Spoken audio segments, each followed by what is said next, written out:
Resident Evil Darkside Chronicles is the follow-up to 2007's Wii exclusive Umbrella Chronicles. Darkside Chronicles, like the original game, lifts scenarios from games in the Resident Evil franchise and turns them into arcade shooters in the style of games like Time Crisis and House of the Dead.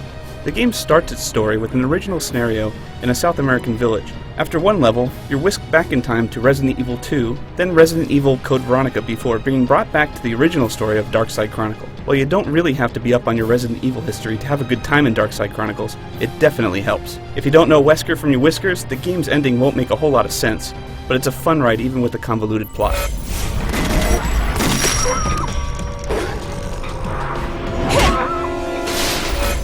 Darkside Chronicles is definitely a better experience than the first game, and that's mostly thanks to the sharper graphics and a tighter presentation. Unfortunately, the Blair Witch Project shaky cam might be a bit of a hurdle. Maybe you should pop a few Dramamine before you press start.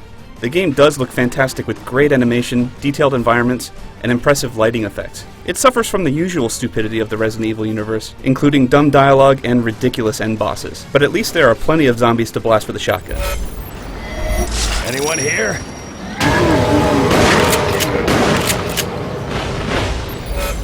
Darkside Chronicles fits the light gun shooter genre, but the only gun you wield is the Wii remote. You can choose to use the countless gun gadgets available, including Nintendo's own Wii Zapper, but I had the most fun with the standard Wii remote and nunchuck. The game always follows two characters no matter which scenario you play, and you can choose which character you want to play.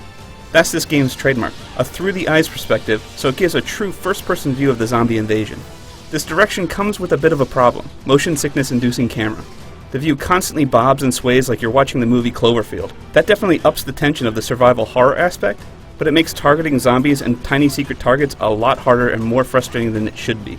With two characters comes two players. Resident Evil Darkside Chronicles lacks the drop-in, drop-out feature of Dead Space extraction, but you can still blast zombies with a buddy if you choose the option from the start of the level. The view is through one character's eyes, but each player has their own set of weapons.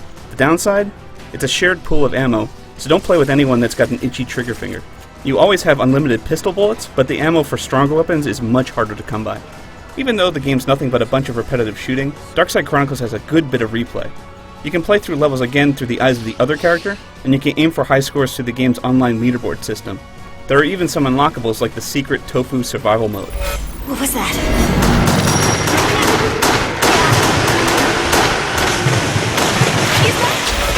Even though it's not a true Resident Evil experience, Darkside Chronicles is a very impressive game with some tense moments and challenging gameplay.